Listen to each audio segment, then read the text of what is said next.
Hello students, स्वागत है आपका एनालॉग इलेक्ट्रॉनिक्स के लेक्चर्स में। तो यहाँ हम लोगों ने पिछले लेक्चर में फ़िल्टर्स पढ़े, फ़िल्टर्स के टाइप पढ़े।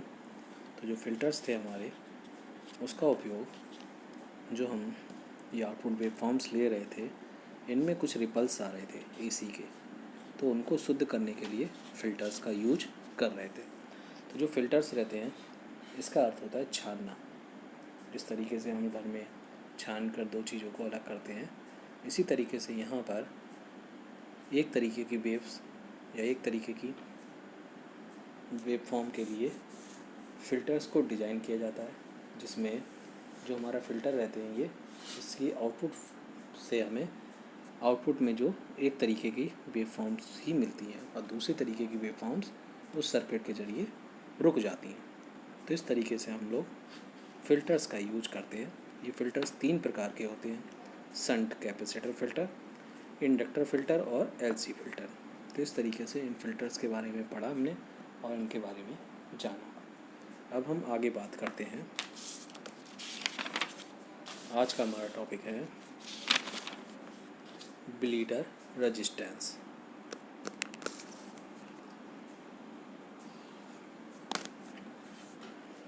ब्लीडर रेजिस्टेंस तो इंडक्टर कॉइल का कार्य उसमें प्रवाहित करंट के मान पर निर्भर करता है।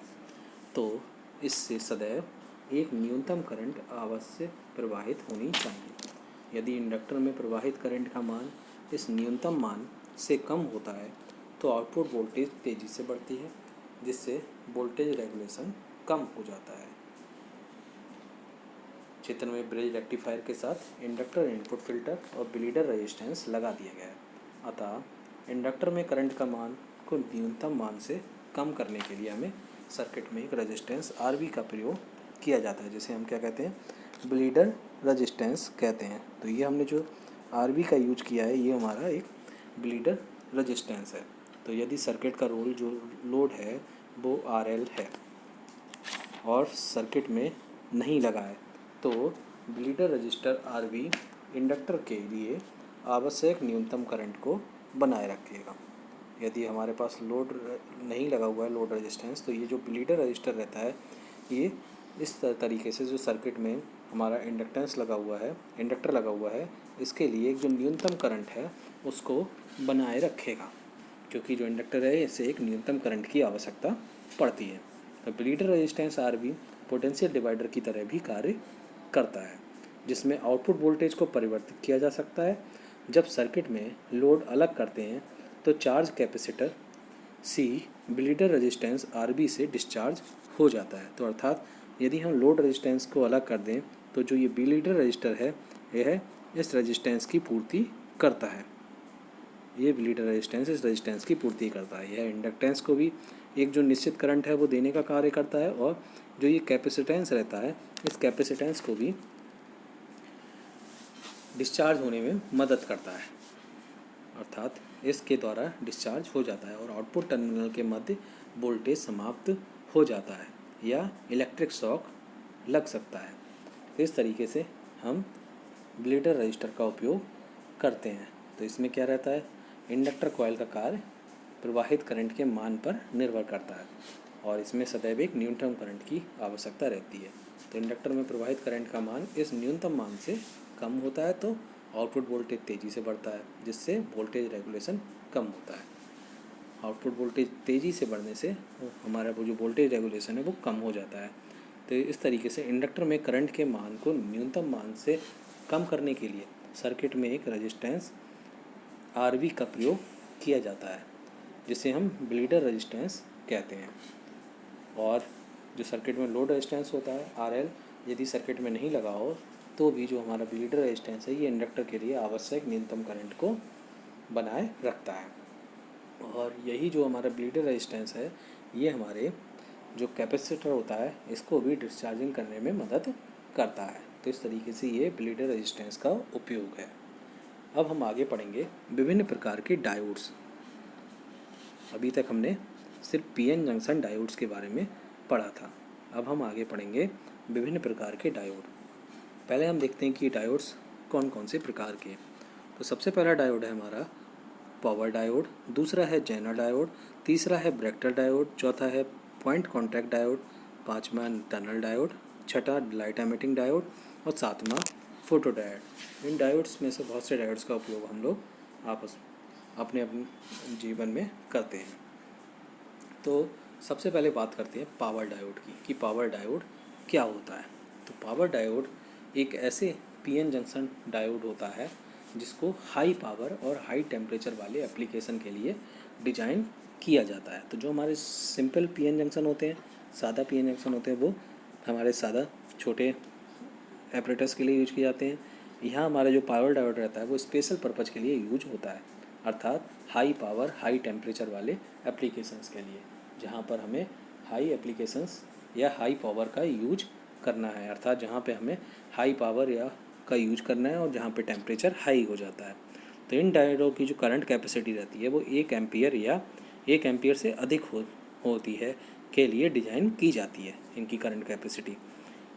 और आजकल 1 एम्पियर से 4000 एम्पियर तक, 200 वोल्ट से 6000 वोल्ट तक पावर डायोड के में पावर लॉस अधिक होता है, होने के कारण इनकी पीएन जंक्शन पर हाई टेम्परेचर उत्पन्न होता है।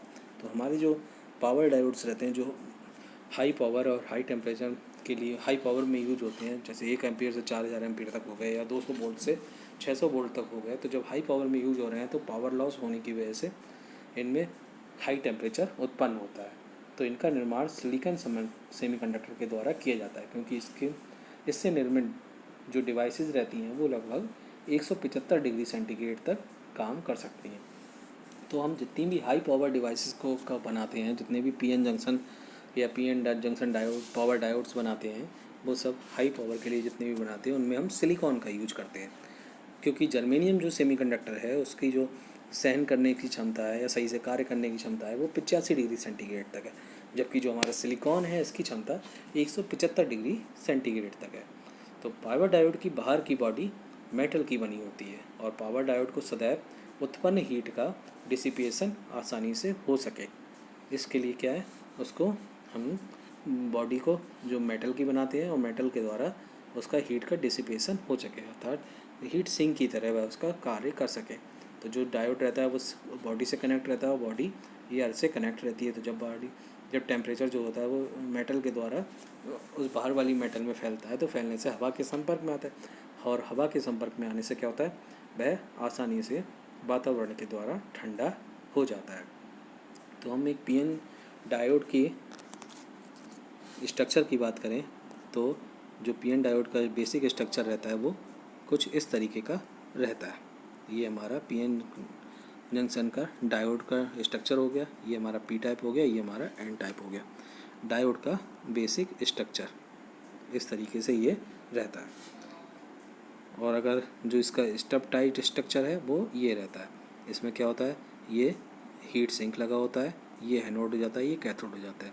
तो जितनी भी गर्मी रहती है वो हीट सिंक पे विसरित हो जाती है, विसरित होके जो हमारा ये रहता है, ये हीट सिंक रहा, तो ये पतला होके बहुत ज़्यादा वातावरण में फैला होता है, तो इसके संपर्क में एयर ज़्यादा आती है। तो इससे क्या होता है, यह उसको हीट को वातावरण में छोड़ देता है, जिससे कि हमारे जो पावर डायोड्स हैं ये जलने से बच जाते हैं टेम्परेचर के प्रभाव के कारण। तो पावर डायोड में पीएन जंक्शन के निर्माण के लिए एक सेमीकंडक्टर चिप पर डोनर तथा एस्पेक्टर अशुद्धियाँ मिलाने के बाद उस पर डिफ्यूजन प्रोसेस की जाती है।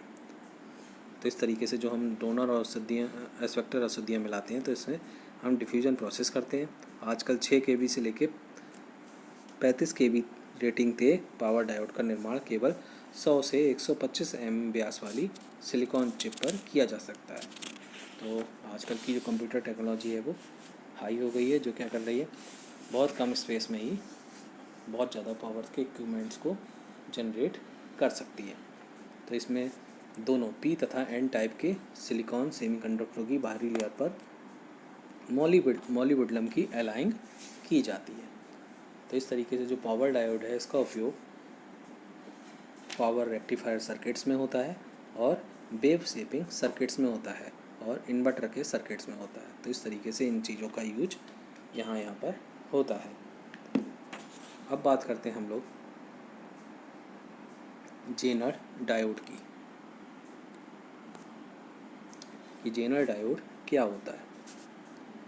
तो जेनर डायोड वह सिलिकॉन जंक्शन डायोड है जिसके रिवर्स बायस अभिलक्षण का उपयोग वोल्टेज रेगुलेशन के लिए किया जाता है। अर्थात जो हमारा जेनर डायोड है यह क्या है, सिलिकॉन का डायोड है और जंक्शन डायोड है। जंक्शन डायोड ही होते हैं जिसके रिवर्स बायस अभिलक्षण का उपयोग वोल्टेज रेगुलेशन के लिए किया जाता है। इसमें हम जो रिवर्स बायस वोल्टेज होती है उसको रेगुलेशन के लिए करते हैं। यह एक सिलिकॉन पीएन जंक्शन डायोड है जिसका फॉरवर्ड रेजिस्टेंस लो होता है और रिवर्स रेजिस्टेंस बहुत हाई होता है। जब डायोड को रिवर्स बायस करते हैं तो माइक्रो एम्पियर माइक्रो करंट प्रवाहित होती है, माइक्रो एम्पियर माइक्रो करंट प्रवाहित होती है। परंतु जब इसकी रिवर्स बायस को बढ़ाते हैं तो एक ऐसी स्थिति आती है कि जेनर करंट अचानक से बहुत अधिक बढ़ जाती है। इस स्थिति को हम वोल्टेज को बैलेंस वोल्टेज कहते हैं। और जेनर डायोड में इस अभिलक्षण का उपयोग पावर सप्लाई के डायोड वोल्टेज को रेगुलेट करने के लिए करते हैं। अर्थात जो हम क्या करते हैं, माइक्रो एम्पियर में माइक्रो करंट इसमें प्रवाहित होती है। लेकिन जब हम इसकी रिवर्स बायस को बढ़ाते हैं तो क्या होता है, एक ऐसी स्थिति आ जाती है जिसमें जेनर जो रहता है इसका करंट अचानक से बहुत अधिक बढ़ जाता है। इस स्थिति में वोल्टेज को बैलेंस वोल्टेज कहा जाता है। तो जेनर डायोड के इस अभिलक्षण का उपयोग हम पावर सप्लाई के डायोड वोल्टेज को रेगुलेट करने के लिए करते हैं। यह हमारे चित्र में डायोड का सिंबल दिखाया गया है। ये हमारे डायोड का सिंबल रहा, डायोड का प्रतीक रहा इस तरीके से, ये 1 और 2 में। अब हमारा जब ऑन स्टेट में है तो ये इस तरीके से BR = BZ हो गया। ऑफ स्टेज में ये इसका सिंबल इस तरीके से है, या फिर हम बात करें तो इस तरीके से ओपन सर्किट है। तो इस डायोड को वोल्टेज रेगुलेशन के लिए रिवर्स बायस स्थिति में कनेक्ट किया जाता है। तो इसके आगे एक फिगर को देखते हैं।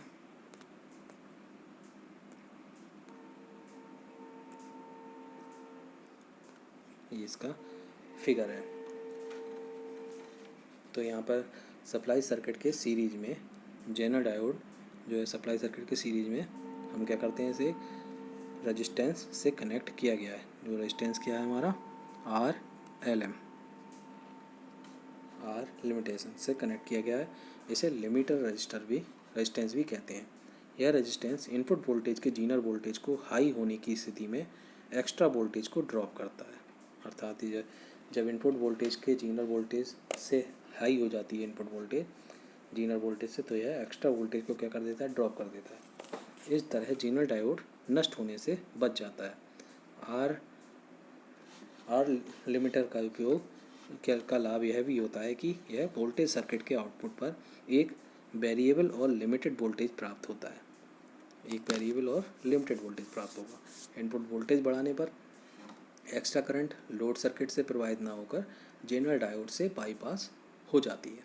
तो इस तरीके से जब हम इनपुट वोल्टेज को बढ़ाते हैं तो एक्स्ट्रा करंट जो होती है वो लोड सर्किट से प्रवाहित ना होकर जेनर डायोड से बाईपास हो जाती है। तो इस तरीके से जो RLIM है, इसमें ये हमारा क्या है, लिमिटर रेजिस्टेंस है और इसका मात्रक ओम में होता है। और जो ये हमारा BIN है, B इनपुट है, पूरा नहीं दिया हुआ है, ये BIN है, ये इनपुट वोल्टेज है। और BZ है, ये BZ यहाँ पे जीनर की डायोड वोल्टेज है जिसका मात्रक वोल्ट है। और ये हमारा IZ है। तो IZ में क्या है, जेनर डायोड की महत्तम करंट है जिसमें मात्रक एम्पियर में है। तो इस तरीके से ये हमारी फॉरवर्ड वाइज के लिए है जेनर डायोड का, और ये हमारा रिवर्स वाइज के लिए ग्राफ का BI कैरेक्टरिस्टिक्स दिया हुआ है। तो ये BZ1 Jenner diode breakdown voltage है और Z2 जेनर एवलांचे डाउन वोल्टेज है। तो इस तरीके से ये हमारे जेनर डायोड के बारे में इंफॉर्मेशन हो गई। आगे हम बात करते हैं जेनर डायोड्स के यूजेस के। तो जेनर डायोड का यूज वोल्टेज रेगुलेटर के रूप में किया जाता है और वेव फॉर्म को पुनः आकार प्रदान करने के लिए, और क्लीपर सर्किट के रूप में भी इसका उपयोग होता है। तो इस तरीके से जेनर डायोड्स का यूज यहाँ पर होता है। अगले लेक्चर में हम बात करेंगे ब्रेक्टर डायोड की, फिर बात करेंगे पॉइंट कॉन्टैक्ट डायोड की, और फिर बात करेंगे टनल डायोड की और लाइट एमिटिंग डायोड की और फोटो डायोड्स की। तो ये सारे डायोड्स हमारे सिलेबस में हैं।